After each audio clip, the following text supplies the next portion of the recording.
رفتم به سری قبر شهنشاه من، او دست برآورد به من داد کفن.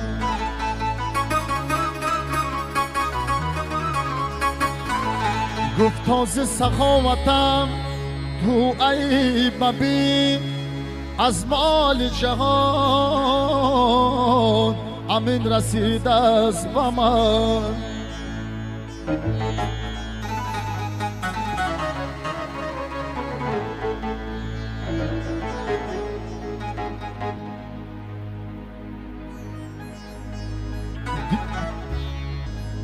دیگران را در خجالت مان خود راحت نکن، هرچه بخشیدی به کس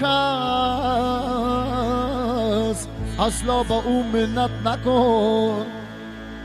هر سخن جا دارد و هر نقطه را معنا بود، با رفیقی ناشناس در هر خصوص صحبت مکن.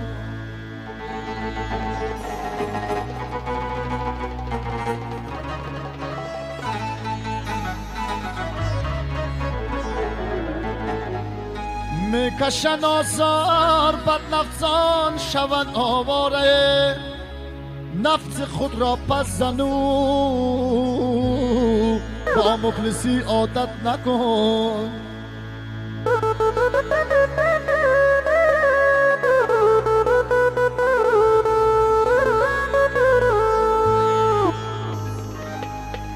قدر یار و دوستان را دان اندر زندگی، بر به قدر یاران هیچگاه غیرت نکن.